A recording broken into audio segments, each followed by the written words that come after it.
Thank you so much, Madeline. I really appreciate MedCart AR making this webinar today possible. I do have a few disclosures that I just want to talk to you about. One is I'm the principal investigator for 3 Agency of Healthcare Research and Quality grants that I'm currently managing that all are focused on the development and adaptation of obstetric life support. Specifically, one of them is an adaptation for rural contexts, which is relevant to today's talk. I'm also a member of VARTA 5 LLC that owns the exclusive sublicense for OBLS, which is owned by Baylor College of Medicine, where we developed the program. So for the next 50 minutes or so, I'm going to be taking you through some of the barriers to care for pregnant and postpartum patients in rural settings. I'm sure many of you work in rural settings, so I won't belabor the point, but I do want to give a summary, especially for those who are joining the call who may not work in rural settings. We'll discuss maternal medical emergencies that are frequently encountered, just generally, and then what are the resource constraints for rural healthcare workers when managing these types of emergencies. And then for the majority of my talk, I'm going to focus on how obstetric life support might be a practical solution for emergency preparedness for frontline healthcare workers in rural America. So I really just want to take the next minute or so to talk about how big this problem is. How big is the problem of maternal morbidity and mortality in our country in general, and then more specifically in rural America.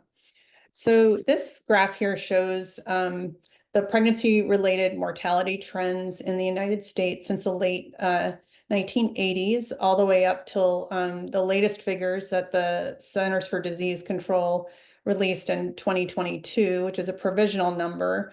But what it shows essentially is that our trend is in the wrong direction, even with that spike in 2021, which is largely attributed to the COVID-19 pandemic. We still have an uptrend in maternal mortality here in the United States. And then to highlight this even further, when you look at our numbers globally, so when we compare ourselves to other developed nations in the world, what you see is that we really are failing quite miserably on this front. So our latest data, which was a number of years ago, but again, the trend is not in the right direction, is that our maternal mortality rates were almost 2.5 times greater than the next developed nation, which is the UK. So there's lots of work to be done in this field and to understand why we can't get a hold of this and turn it in the other direction like every other developed nation has been able to.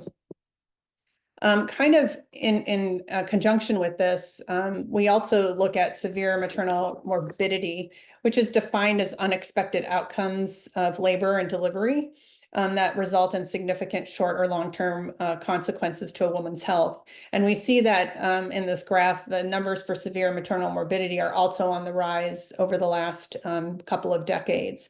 So that is not surprising since we're seeing mortality rates go up. The precursor to mortality is severe maternal morbidity. And so we're seeing those rates go up as well. And this impacts about 1.5% of all births in the United States. And like I said, it's increasing. That number translates to about 60,000 patients who are affected by severe maternal morbidity every year. And in fact, if you included patients during pregnancy and up to 1 year after delivery, that number is closer to 90,000 per year. So this is a huge problem that impacts all of us. It's not just about those who die, but it's about those who are at risk for dying. So this is a nice pyramid graphic to kind of show like what are the things that happen before a pregnant or postpartum patient dies. And you can see like there's foundational things. Are patients getting the care, access to care and the care that they need to reduce their risk of death during the pregnancy? Are they being appropriately treated if they show up to the emergency departments? If they have to escalate care and admit them, are, the hospitalization, during that hospitalization, are we optimizing care? And if they end up with severe maternal morbidity, is there anything happening between that severe maternal event and the death? So one important thing to remember, the death is the tip of the iceberg, right? So every maternal death has about 60 cases of severe maternal morbidity that results in some kind of consequence.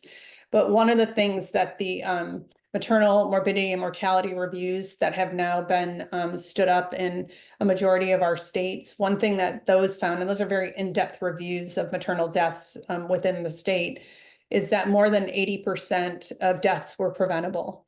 And that should be alarming and should be a call to action. So let's just turn for a minute now to pregnancy care in rural settings. So I'm sure none of you are surprised, and probably why you're on this call, that there's a definite issue with access to maternity care in rural America. We know that low or no access to maternity care affects about 6.9 million women across the US, and that is about 500,000 births that are affected annually. We know that maternity care deserts, which are defined as no access, no providers that can deliver maternity care, affects approximately 2.2 million women and about 150,000 births per year. And unfortunately, these numbers are just rising, right? So about half of all rural US counties are considered maternity care deserts, and there's hundreds more at risk. I just saw something that came out today or yesterday that said that the numbers of hospitals in rural communities that are operating in the red increased from 43 to 49%. So almost half of our hospitals in the country are at risk, in rural America, are at risk for closing. And the first things that they close, because they're expensive, are maternity services and then chemotherapy. And so you can see here on this table, or on this graphic on the right, in the map of the United States, showing that the pink and purple are all the percentages of rural hospitals that don't provide maternity care over 50% of the time. So it's a growing problem. So, you can almost extrapolate that if you don't have access to care, severe maternal morbidity and maternal deaths are going to be more common in rural locations. And this, in fact, is true. So you can see this bar graph here on the right. It shows the pregnancy-related maternity deaths in rural areas. And then as you get more urban, as you go to the left, you can see that these numbers go down. So there's definitely a disparity. There's about a 39% higher maternal mortality ratio in rural counties. We also know there's huge disparities. Black women experience 3 times more death than white women in rural counties. And they're also more likely to experience severe maternal morbidity. And then just generally, we know in rural America, there's higher rates of intimate partner violence and ICU admissions just in general. So we're dealing with patients who have more comorbidities in rural America as well. So some of the challenges that have been identified, obviously, lack of access to obstetric hospitals, lack of rehabilitation services, retaining, recruiting, and sustaining maternal health care workforce. There's higher rates of uninsured or underinsured. And then there's higher abbreviated preconception health risk index scores, which we'll talk about in a minute. And all this comes together to increase maternal morbidity and mortality in rural locations. So just to dive into the challenges a little bit deeper, less access means that you might have limited or no prenatal care. Patients may have social determinants of health issues that result in noncompliance, like financial barriers or transportation barriers, education barriers. There may not be an OB or a midwife available, and that results in inconsistent or non-sustained healthcare, as well as other healthcare workers stepping up who may have less training in perinatal care or in recognition of maternal medical emergencies. And then, like I alluded to in the slide before, the higher baseline risks of abbreviated preconception health risk index, and that looks at things like poor nutrition, the lack of the influenza vaccination, unhealthy weight gain. And so we know that in rural America, our patients who are getting pregnant are coming into pregnancy with more risk. So what are some of the proposed solutions? Well, I think, like, from a pie in the sky, or like the holy grail would be to improve population health, address all those social drivers of maternal health before they ever get pregnant. And that's something we're always striving to do, but that's a heavy lift. Obviously, the access to care, there has been a lot of state and federal legislative buy-in. So the Affordable Care Act and the Inflation Reduction Act actually decreased the number of uninsured from about 19% to 13% between 2012 and 2019. So we're moving in the right direction that way. There's been lots of proponents of expansion of community-based models, and there's several states that I work in with Mike where they've been standing up freestanding childbirth centers that are staffed with midwives and have a close relationship with hospitals that can provide a higher level of care if needed. HRSA has a rural maternity and obstetrics management strategies program that provides funding to rural networks, and they help develop models for maternal care in rural communities. And then there's been some really successful examples of expanding care through telehealth. For example, the Massachusetts Child Psychiatry Access Program for Moms supports frontline clinicians providing mental health care for pregnant individuals. So lots of work that's being done there, but lots more to do. I think in terms of maintaining a healthy workforce, you know, the financial commitment to bolster the workforce through hiring more midwives, doulas, primary care doctors, and behavioral health providers is super important. But one of the factors also is not only finding them and recruiting them there, but also retaining them. And there's been a lot of research that looks at why do people in rural America leave.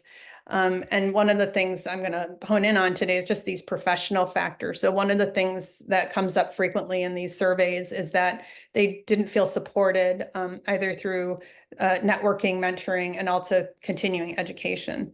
And so these are modifiable factors that we can work on.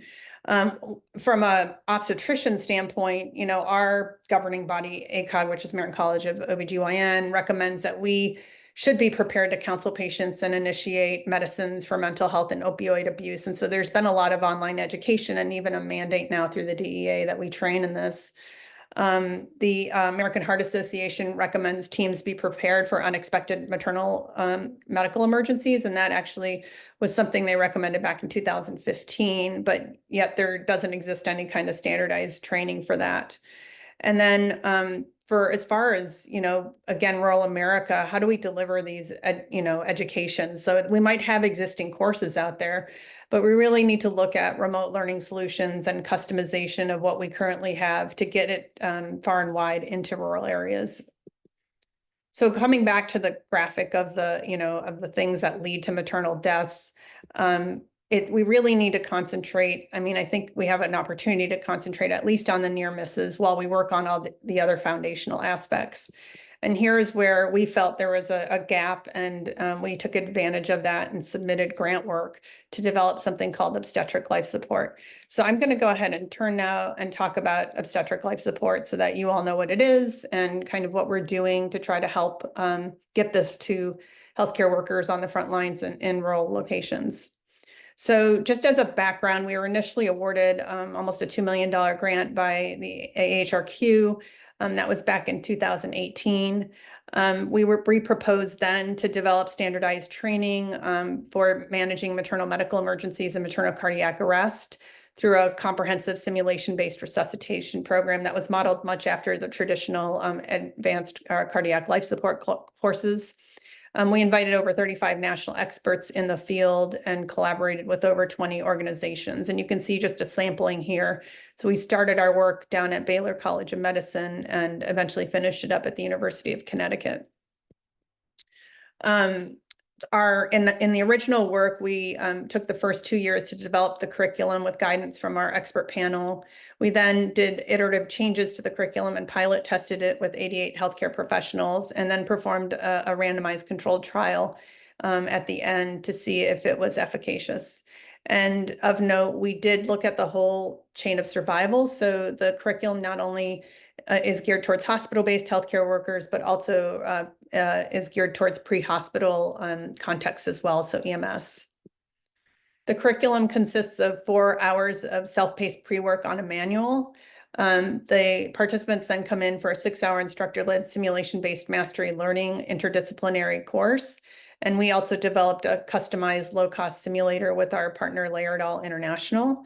That's a simulation-based company based out of Norway.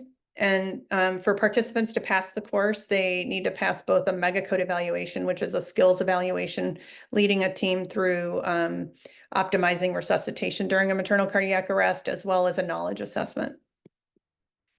We also developed a comprehensive manual that we subsequently published through CRC Press, and it's available on Amazon. We have several of our algorithms, checklists, and tools in there. We did do validation of both the knowledge assessment and the MegaCode checklist with our expert panel to make sure that we developed defensible cut scores, as we knew that the long-term goal was to hopefully scale this to a national course. We also subsequently developed a train the trainer course, which we use to train new instructors. So the learning objectives of the course are listed here. So we want people to understand when they leave the course, what are the common causes of maternal medical emergencies and cardiac arrest? We want them to understand how to recognize and treat the early signs of maternal deterioration so that we can stabilize them and either transport them or get them to higher levels of care and prevent them from experiencing a cardiac arrest. We reviewed the unique modifications to basic and advanced life support. And then we also review post-stabilization management after the arrest. And so you can see here is a graphic, a pie chart showing the etiologies for maternal death based on the latest data from the CDC. And what I just wanted to point out here is mental health conditions are number one, and this is, encompassing pregnancy all the way through 1 year postpartum. So there's lots of work to be done there. But if you look at some of the other etiologies, you'll notice that cardiac and coronary conditions, venous thromboembolism, cardiomyopathy, and hypertensive disorders of pregnancy really fall under a bigger umbrella of cardiovascular disease. And so when you put that all together, that accounts for about 1/3 of all maternal deaths. So that as an umbrella category is the most common. Other things that people, our participants come out of with our course, we work a lot on leadership, on teamwork, and on communication skills, not only during the arrest, but we have role play on reflective checklist debriefing of the team, and then sharing difficult news with family members. So this is another cognitive aid we developed. So if you're familiar with ACLS, they teach something called the H's and T's to talk about etiologies of cardiac arrest. We thought H's and T's is great for an older adult population, but in the reproductive age female, the etiologies differ, and it's because of the physiology and the age. And so back to life was a mnemonic we came up with for reasons for maternal cardiac arrest, and really not perfectly, but go down some of the more common etiologies at the top all the way to less common at the bottom. And so during our training, we used that pie chart to figure out what scenarios we were going to expose our participants to. So we have training on obstetric hemorrhage, abruption, high spinal, cardiovascular emergencies, overdose, sepsis, and amniotic fluid embolism. We also developed cognitive aids. Here's an example of one of our aids called Alive at 5. And this is what the team leader holds. And these are the steps that if they hit all these steps, then they've basically complied with the AHA recommendations for resuscitating cardiac arrest. So we train with this multiple times until everyone gets comfortable in their leadership position or in their team member position. And then this is just an example of our MegaCode checklist. We have 3 different ones, both for in-hospital or hospital-based participants, as well as those in the pre-hospital context who may either be advanced or basic. I'm just going to talk about some of the testing we did on our curriculum. We actually published our pilot results in one of our large obstetric journals this last year. This was an IRB approved protocol through Baylor College of Medicine. We recruited all genders, participants if they're 18 years of age or older. It included faculty, residents, medical students, and nurses from multiple different specialties, as well as EMT advanced and basic firefighters and police officers. We held our pilot testing at the Children's Hospital of San Antonio, the Center for Healthcare Innovation Sciences, which is a big EMS training facility in northern San Antonio, and then at the Yukon Health Simulation Center in Farmington. And we did the testing between December of 2019 and November of 2021. We recruited 88 participants, and we had 4 different rounds. So after each round, we would look at the feedback, make changes to the curriculum, the manual, and the MegaCode checklists just to validate them. And then we would recruit a diversity of different participants just to make sure we had feedback from a number of different stakeholders. And our goal is to improve the cognitive and the confidence scores as they went through. And so this is just the overall findings, is that we were able to improve the knowledge in a significant fashion with the training. We were also able to improve participant confidence scores on almost every single measure we looked at for clinical skills, procedural skills, knowledge, and communication. And the majority of our participants agreed that the course met its educational objectives. This is just a sampling of some of the things we asked about before and after the training. So we asked, are you confident in managing an amniotic fluid embolism or an anesthetic complication, asystole, bradycardia? So you can see those examples down there, and you can see that across the board after the training, participants felt more confident. Same thing with procedural skills, whether this was leading a code, performing left uterine displacement, or placing the AED pads, when to perform a resuscitative cesarean delivery. There was improved confidence throughout across the board. And then same thing with communication. So we asked about the ability to communicate during a code, to lead and debrief after the code, to break bad news to family members. And you can see again, confidence improved on all areas. And this is, again, is just a sampling. We asked 54 different items related to all these categories. And this is a bar graph just showing you that the participants, mostly strongly agreed that the training expanded their ability to apply theory or knowledge in their job duties, that it provided opportunities to practice team skills, it allowed appropriate time for adequate practice, that they felt the faculty were helpful in instruction and facilitation, and they felt it ultimately met its educational objectives. So then we pivoted from the pilot and performed a randomized controlled trial because we wanted level 1 evidence that this was efficacious. This was a prospective single mass randomized trial where in period 1, we had those randomized to intervention get OBLS and then get tested, and those who were randomized to control to not receive the education and just come in for testing. We allocated them at a ratio of 1-to-1 and registered the trial in clinicaltrials.gov. And our primary outcome was our cognitive scores in period 1, and secondary outcomes were mega code scores in period 1, confidence scores in period 1, and then we did follow up for confidence and knowledge at 6 and 12 months. So those were our secondary outcomes as well. We did this trial between May 1st of 2022 to July 23rd of 2023, and our sample size was 46 participants. Again, similar inclusion criteria to our pilots. We just excluded those who were included in the pilot testing sessions and those other medical specialties that weren't listed in the inclusion criteria. We did a random sequence generation through permuted block design. We had a single study staff that randomized, and then our mega code evaluators, so the people evaluating the skills after the training, were all blinded to assignment groups, so they weren't the same instructors who trained in the morning. We did pretty standard statistical analysis on our results. And here's a flow diagram. We approached 77 participants, of which 46 were randomized, 24 to the education and 22 to the control group. And then ultimately 22 came in and received the education, and 19 came in and were assessed as controls. Of note, the controls did come back 6 months later and receive the education because we felt it's important in educational research that people ultimately benefit from the education. Then we had some loss to follow up for our 6 and 12-month surveys, but ultimately we analyzed everyone that was educated and or responded to the follow-up surveys.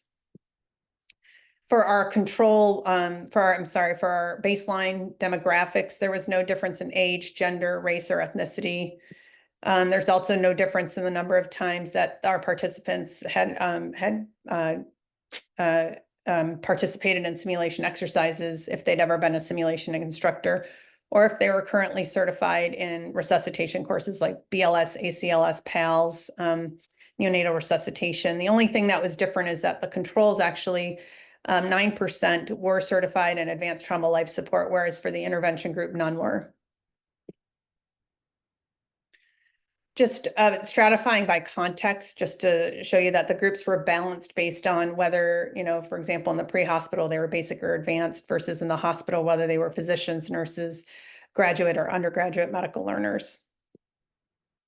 And our primary outcome was significant with a p-value of 0.0003, showing that there was a difference in knowledge between those that received OBLS education versus those that didn't. So your controls here on the left kind of showing a baseline knowledge of about 65. And then after the intervention, it goes up to about 78.5. We broke that out based on context. Again, in the orange is a pre-hospital and in the blue is the hospital. And it wasn't one group dominating these results. So there was improvements in both of those groups. And then when we looked at the megacode or the skills test, again, significant improvement in their ability to run and lead a code for their team. And then again, we broke that out by context, and there was not one group that was driving that difference. So both pre-hospital and hospital-based participants benefited from the education. As far as confidence, again, we saw improvements. And then we did look at the 6 and 12-month follow-up. And interestingly here, knowledge was retained, at least the ability to pass with our cut score that we set was retained for 6 months, but we started to see non-significance at 12 months. And then for confidence, that remained high the whole time throughout. And what we don't have data on is how they performed on their skills. And so we are looking to do that with one of our grants that we're currently working on. So if they were asked to be a team leader again at 6 and 12 months, would they be able to run the code and still pass the course? So what we learned from this randomized trial is that less than 10% of healthcare workers that are trained, and so current certification in BLS or ACLS, that did not receive the education were able to pass it. And this was both due to suboptimal knowledge on the knowledge test, as well as missing critical elements during the resuscitation as a team leader. And so we concluded that our interdisciplinary simulation training program is effective for improving knowledge, performance as a team leader, for improving self-confidence, regardless of the level of training. And that significant retention of this confidence lasted for 12 months, but there was a notable attrition of medical knowledge by 6 to 12 months after the training. So how do we apply this to our rural healthcare workforce? There's 2 grants that we're currently working on, both again from the Agency of Healthcare Research and Quality. One is awarded to look at customization of OBLS for pre-hospital and hospital healthcare workers in the rural context. And we're working with partners from the New England Rural Health Association and Dartmouth Crest to look at that here in New England, but it should apply across the board. And I'll talk a little bit about some of our preliminary results from that. And then we're also doing an implementation research grant that's looking at using a train the trainer model to get our curriculum into maternity care deserts in the state of Arizona. So why did we choose New England for our first grant? Well, you know, this problem in rural America, it's not really sparing any part of the United States. About 65% of counties in New England states, which about approximately 2 to 3 are rural counties, have low or no access to maternity care. And 5% have low or no access to an OB provider. Since about 2005, we've had 40 rural hospitals in New England that have lost some maternity services, and more closures are expected. So the aims for this grant are to identify barriers and facilitators to implementation of OBLS in rural and low resource settings, and then to adapt OBLS for healthcare workers practicing in these settings and throughout New England. And we're also going to test that with a randomized controlled trial as well once we adapt it. And so for AIM 1, we looked at a survey and focus group of stakeholders, and we just completed that work, and I'm going to share some of our findings. We're currently in the process of customizing the course, and then we'll do our randomized controlled trial for critical access settings in AIM 3. These are our partners for this grant. Again, I called out the New England Rural Health Association, which has been a great partner for us, and then the Center for Rural Emergency Services and Trauma up at Dartmouth. So I just wanted to share some of our preliminary survey results because they're interesting. So again, I'm going to talk a little bit about what we asked them, but we're looking at, you know, the acceptability, the appropriateness, the feasibility, and the resource constraints for healthcare workers in rural America. And what we hope to do with these findings is develop implementation strategies for the promotion and adoption of this type of course, and then look to see what adaptations can we also make to the curriculum that's relevant and effective for healthcare workers in a diversity of these contexts? This is a busy slide. Essentially, I just wanted to, on the left here is all the hospitals, standalone clinic and urgent care facility stakeholders that we surveyed. So you can see there, we went all the way from CEOs, all the way down to standalone urgent care facility managers. And in the pre-hospital settings, we surveyed service chiefs all the way down to quality improvement insurance officers. So really a wide array of voices that we were trying to get at. So for our hospital results, I'm going to break these out by context because they were slightly different surveys. We had 94 hospitals, most of which were not-for-profit, most of which were small, less than 99 beds, 85% of which had a labor and delivery unit or birthing center.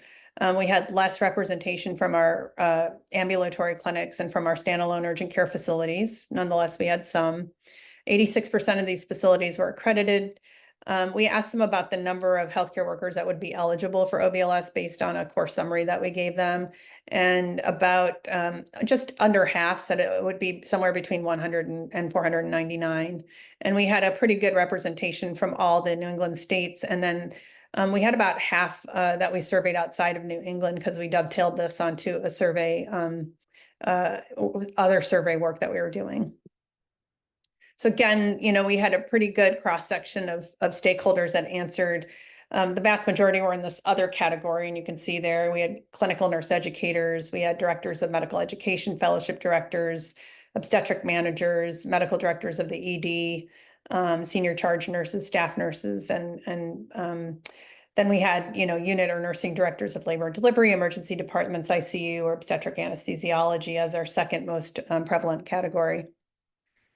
Again, very busy slide, but this was a number of things that we asked them about resources because we wanted to get at resource constraints. And this was based on a prior survey that was developed for low income countries and really looks at personnel, infrastructure, equipment, and supplies.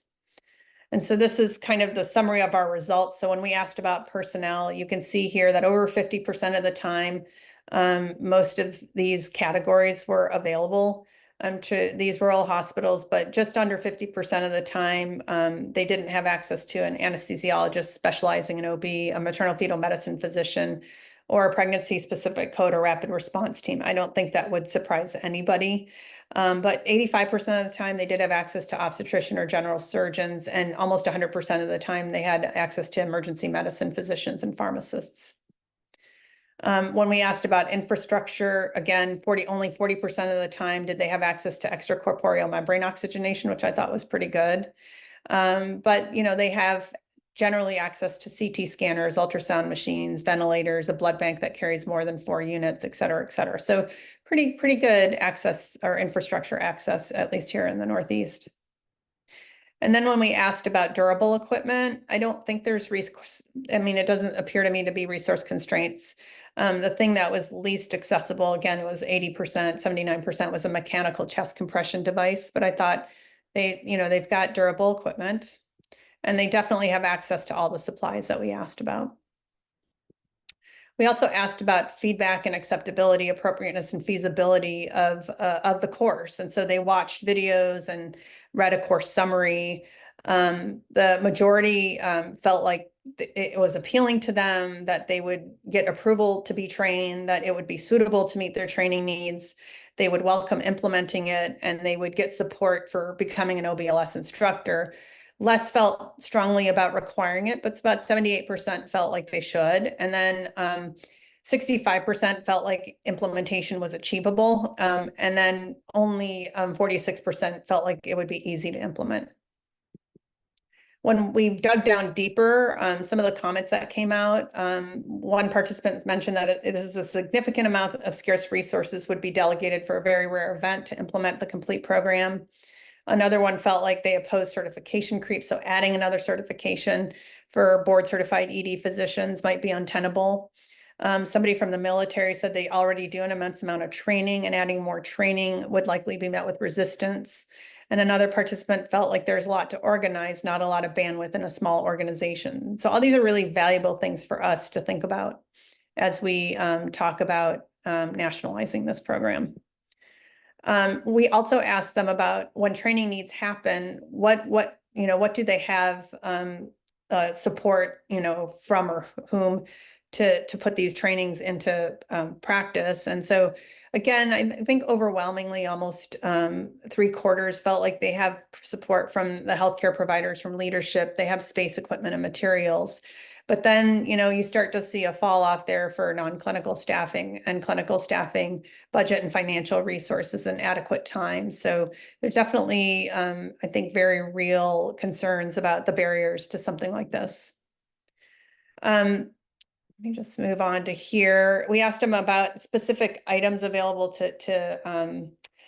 to implement OBLS training within their facilities. And again, for hospital-based, they seem to have most of the things that we would need to do the simulation training. The only thing that they said is, that not, about 50% of the time, they're not going to have a simulator that allows like practicing left uterine displacement. And, some of the other like cooler with artificial blood, but these things are not insurmountable.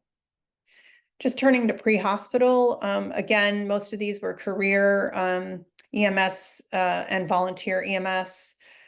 We had about a third that were nonprofit agencies. Almost half were 911 agencies. 22% were accredited. And then when we asked about the number of eligible here, it was less than 50. They felt would be eligible for training within their agency. And again, a nice cross section in the Northeast and beyond.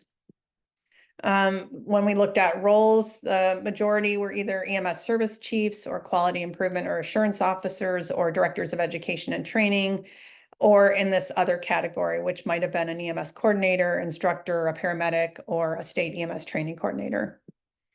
And again, we asked about the resources, and here I just put this on here because this was their answer to what they didn't have available. And so you can see in the pre-hospital context, there's a lot of less than, 25% of the time do they have all these things listed here available. So the resource constraints in the this is what they do have available. This is what they don't have available, less than 50% of the time. So you can see here there's definitely resource constraints around the personnel that are available to respond to maternal medical emergencies. For example, EMS physicians, critical care paramedics, or provider students. The infrastructure, there's not readily a video communication or phone communication with an obstetrician or an EMS medical control physician. There's not many places that have fixed wing aircraft or physician scene response. Simulation center is one that I wanted to highlight just because that, ideally is, when we're talking about a simulation-based course, you'll have access to that. And then for some of the durable equipment, Doppler machine is not very common to listen to fetal heart tones, and a point of care ultrasound is not common. And then supplies such as rapid sequence intubation medications or medications to treat hypertensive emergencies like labetalol and nifedipine were identified as not always being carried on their ambulances. When we again asked them about the acceptability of this type of program, there was enthusiastic support to welcome the implementation, that it felt like it would meet their training needs, that they would get support being instructors, and that in the pre-hospital context, they felt like implementation was achievable. And I would agree with this to a large extent because we've really focused on making this portable. And so we can basically bring all the equipment to a room, and we have done training in classrooms in resource limited settings. So implementation from that perspective is a little easier than in the hospital-based course. But nobody thought it would be easy to implement. Then we asked about the training needs when they do happen. And again, there's support, I think, from healthcare providers, leadership, and space, maybe a little bit less for time and training and equipment and materials. But the real big issue here is the non-clinical staffing, clinical staffing budget and financial resources, which again, I don't think is a surprise to any of us. They had a little bit less readily available for, if we were to do an OBLS training the next day, we would need to get quite a bit more equipment. But again, we're looking at maybe of a 40% down to 20% that said that some of these things weren't available. So this is not insurmountable at all. Some of the quotes from the pre-hospital providers: as a state agency, legislation would need to change if we mandated or required specific education outside of what is currently required. Another said to implement OBLS within our out-of-hospital EMS setting, we would require necessary training environment and equipment, such as the obstetric mannequin and other supplies. Another one said we wouldn't mandate the class for our paramedics, but would encourage them to take it. Mandating involves unions and issues. And then just a longer quote here about, some of the challenges. So, is the content substantial enough at the EMT level to warrant an entire course? When would recertification be required? Who would purchase the training equipment? How available would instructors be? If this was standard, how could we include it in our onboarding process? So they fully agreed with the goals, but again, brought up a lot of the barriers that might exist. So based on that feedback, and feedback we've been getting all along, we've done a few adaptations for the rural context. One thing when we proposed the thing is that we really felt strongly about developing a low-cost simulator. There's lots of great maternal simulators out there that have all the bells and whistles, but they're quite expensive. And they do require upkeep. And so we really worked with a simulation company to make sure we had something that was portable and low cost. We also made sure that our Train the Trainer courses to sustain our OBLS instructor group was virtual. And so we've done multiple virtual trainings in the last 5 years. And then we are actually launching a website in the fall. And this is going to be our website where people go to register. We'll have a participant hub there with information about the courses, and then an instructor hub to keep our instructors updated with any emerging updates to the curriculum or good information to know. We've developed an implementation guide and prospectus for those who want to implement it in their system. We are also in the process of changing from the pre-work is reading through this thick manual, and now we're creating online courses and a workbook for the pre-work, and that we hope to improve engagement with the material prior to the in-person training. And I was fortunate enough to be able to get connected with Brian from MedCart. MedCart AR is one of our customizations that we're putting into our online training. And in this program, you can actually practice locating equipment within a augmented reality cart within a room on your smartphone. And so there's just practice there, because a lot of times, our nurses and our physicians might not see a crash cart after their orientation. And so the ability to do gains and kind of familiarize yourself with equipment in an augmented reality way, we felt was really necessary and would engage our learners. We have addition of other videos and gamification throughout our online course as well. It's currently undergoing validation. We're going to pilot it on a course that we're giving in San Antonio next month. And then we're going to go after Quality Matters online certification, which is the highest level of quality certification you can get for online courses. We also have other equipment solutions that we looked at. So one thing that is sometimes hard for the hospital and pre-hospital based courses is getting a training defibrillator, because it's usually in high demand or just hard to come by. And so we are working with a company that actually simulates the defibrillators through an iPad, and you can do a lot of on the spot feedback through the iPad. And so we've used that for several of our courses, and it's been really well received. We also created a new critical access / maternal transport course that we piloted both in Utah and Arizona and got great feedback on. And so just to kind of present some of the statistics from that, we registered 100 participants in Arizona, and all these participants work in low or no maternal access settings. We had 82 that completed the course, about 34 pre-hospital, and then a combination of about 44 hospital or critical access based. The majority were between 45 and 54, so quite experienced, were female and white. The vast majority had ACLS and BLS certification and trained quite frequently in simulation. Our overall course pass rates were pretty good at 84%. For critical access, that was about on par. For passing the knowledge assessment, again, about 83%. Critical access just a little bit higher at 87%. And then the self-efficacy, or the improvement in confidence, was good. So it was the 4.33, which is on par for the overall group.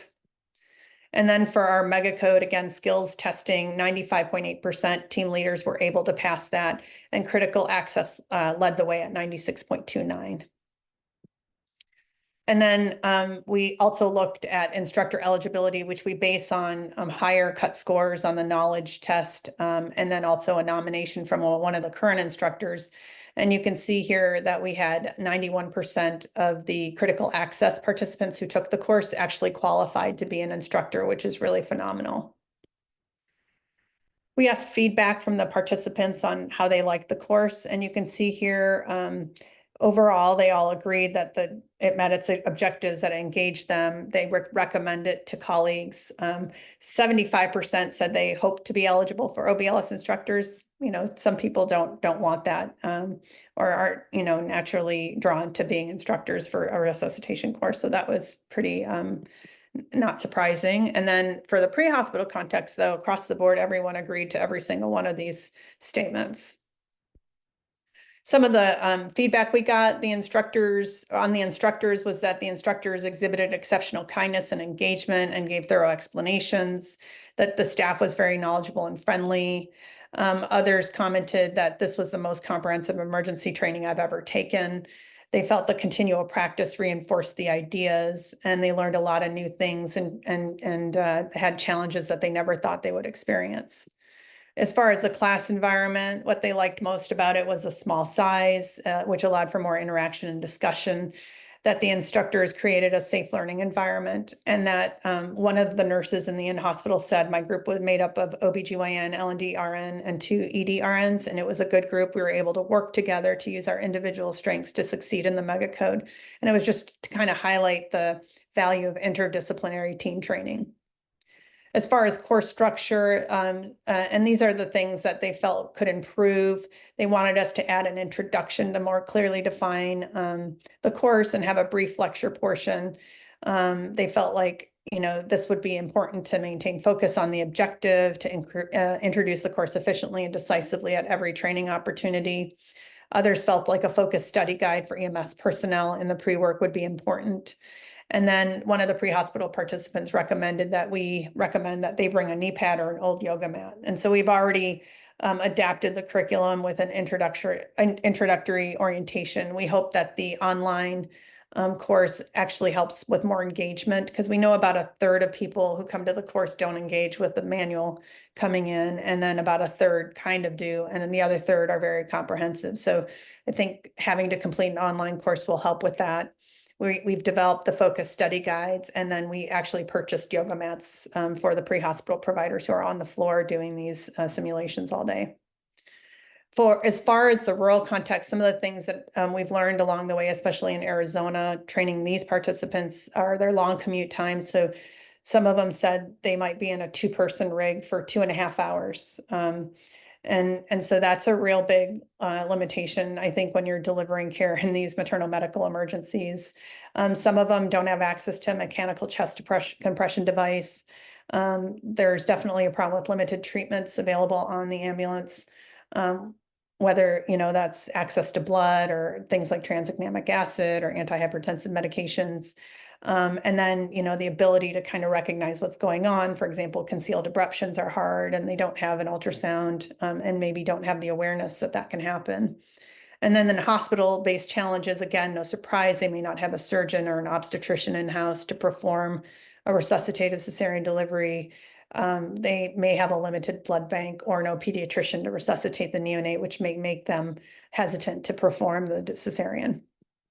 And so when you look at this list, you see like this requires a lot of emergency preparedness that's beyond this course. But one thing I can tell you about the course is that it is able to identify a lot of system challenges and open up that discussion for the stakeholders, or for the people in the trenches to have with the stakeholders on how to, you know, how to help with some of these challenges that they're running up against. So some of the things, you know, that we think would be really helpful is for the mechanical chest compression devices, which allows, it frees up a rescuer. So especially if you're in a 2-person rig, having that would be really, I think, beneficial, especially with long commute times. And so that's something that agencies can work on getting. The use of tranexamic acid can be really helpful if you've got a bleeding patient. Again, a long commute time, that might stabilize the bleeding. The iGel is something that, you know, I've seen studies training even like medical students and nurses how to place iGels. And one of our pre-hospital instructors said that, you know, an iGel is a solution to the most experienced laryngoscopist. So maybe something worth carrying on the rigs and in hospital settings. And then just having the availability of the scalpel in the crash cart for hospital-based settings is also something that's useful. And definitely, I would say, in the crash carts that are on labor and delivery in the ICU or in the emergency department. So you're not trying to run around and look for this essential equipment in the throes of a cardiac arrest in a pregnant patient. So we've been working really hard on dissemination. Obviously, I'm very thankful for this webinar today, which is just another way to disseminate the information, but we've presented at multiple conferences across the US, and we are doing courses of opportunity right now, because again, we haven't scaled this to the entire US. We have representation on the American College of Surgeons, and then also on some of the task forces for the American College of Obstetricians and Gynecologists. We've done several publications on our work.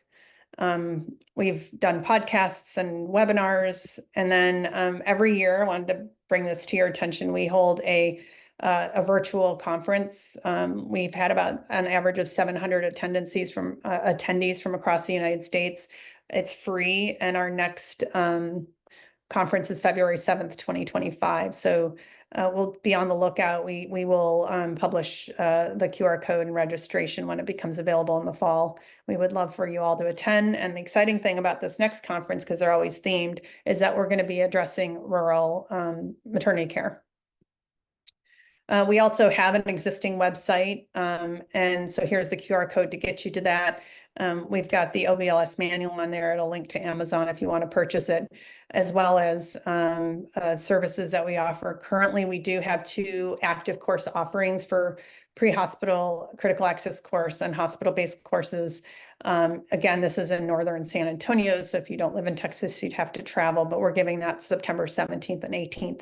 And there is the email down there if you want to sign up for it. So obls.org/services. And Madeline will be sending out a copy of the slides and a link to the webinar after today, so you don't have to memorize that.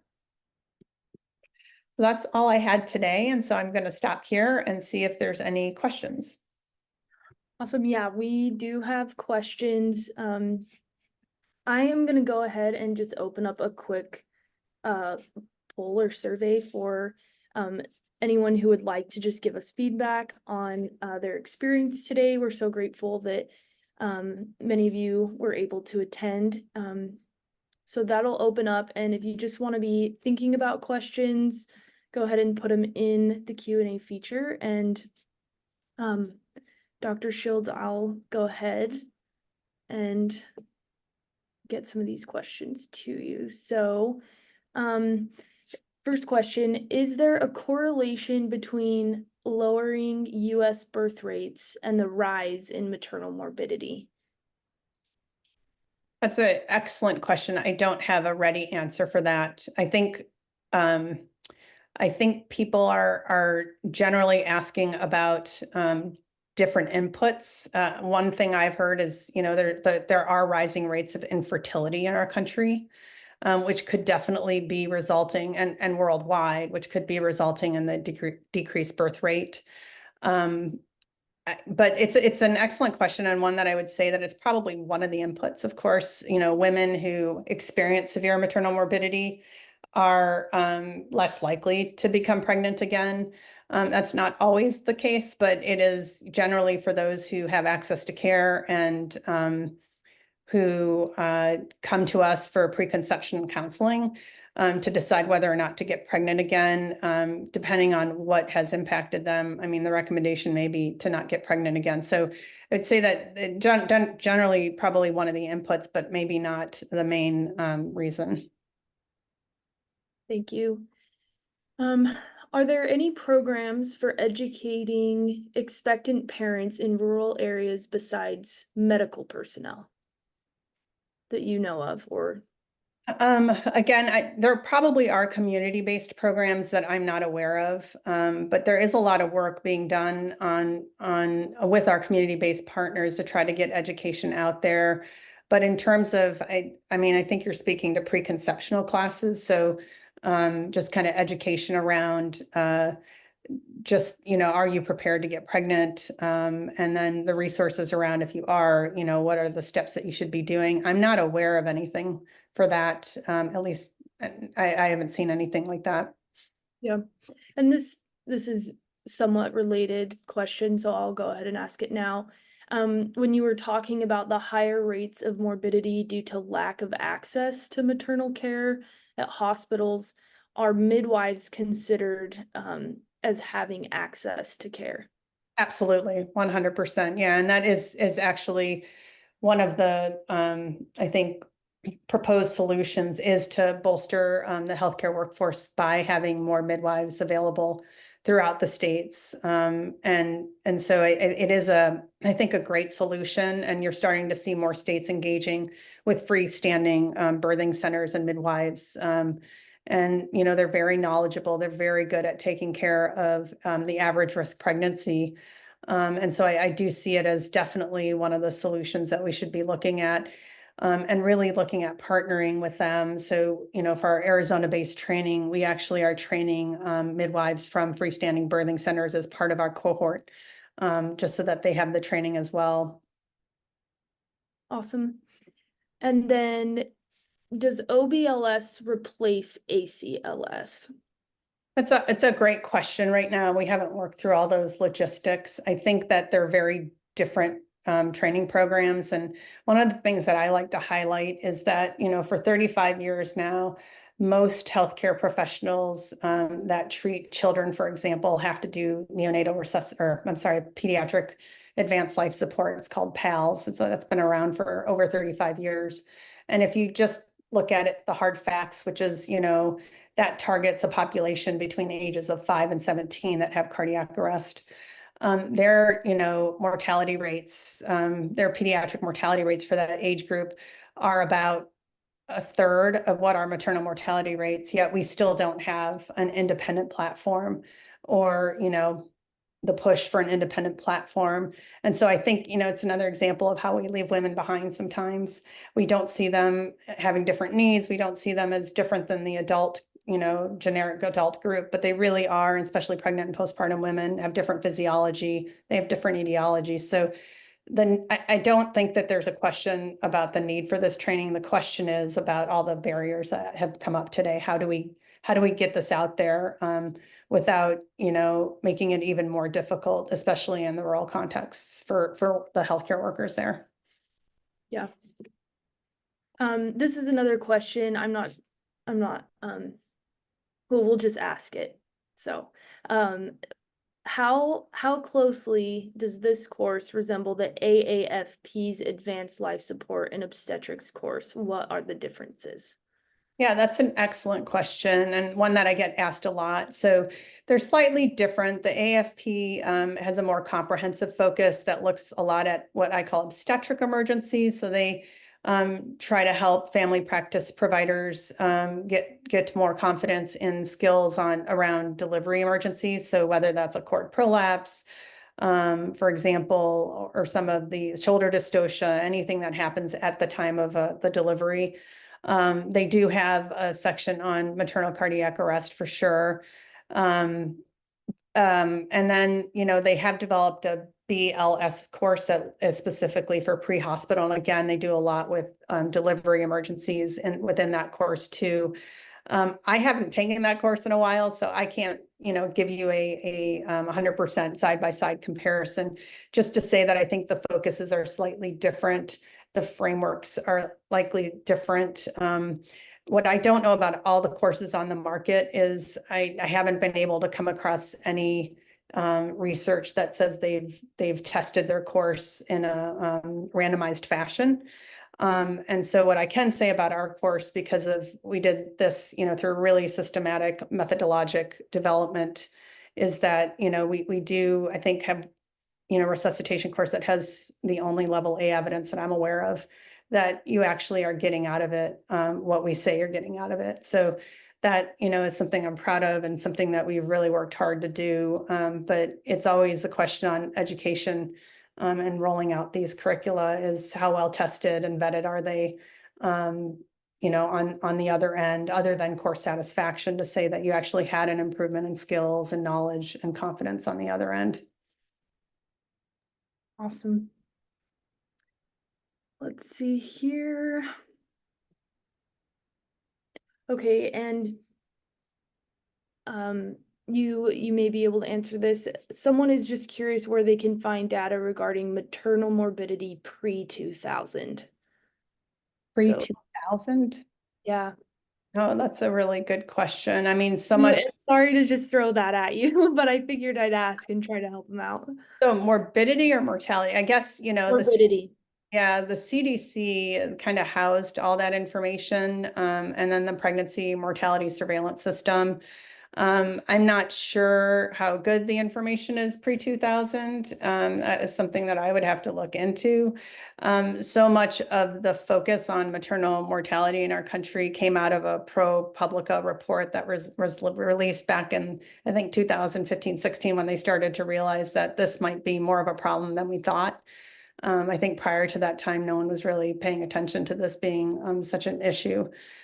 So yeah, I mean, it's usually the CDC and the PMSS that monitors these types of things, and then certainly the maternal morbidity and mortality review committees now, but those have only been in place for several years, so that wouldn't predate to less than 2000. Yeah. Hopefully that was helpful to whoever asked that question. And then this might be our last one. And you touched on this in another answer, but maybe you could speak to it just a little bit more. They just said that notably absent was the rural midwives, and just what outreach is planned for this group.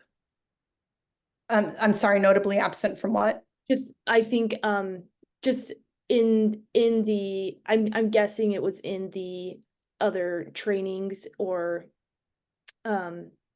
trainings that you've done with the course, that it was more the, EMS and Oh, those no, we had a midwife expert on our panel, and we have trained midwives throughout all the development and validation, as well as the randomized trial. And then certainly in Arizona, we have midwives that we're partnering with there too. So they've been a part of this the whole way through. And we actually had support from the American College of Nursing Midwives as well in the original grant. Awesome. All right, that was our last question. Dr. Shields, if there's just any last thoughts that you wanted to give. Yeah, I just appreciate everyone's time and hanging in there with me today. Obviously, this is something I'm very, very, very passionate about. And I think there's just an urgent need for advocacy on all of our levels, to, have our states and our federal legislatures do a lot more. I think, we're not doing enough, obviously, because the trends are still not going the right way. And so while we're working on these educational components, we're also working on engaging in advocacy with the people that can actually make a difference here. So again, if there's anything that you all can do on your part as well, talking to your representatives, your senators, and talking to your stakeholders, I think this is going to take all of us coming together to try to stop what the current trend that we're seeing. And thank you to all of you who are in the trenches in rural America. I know this is not an easy place to be right now.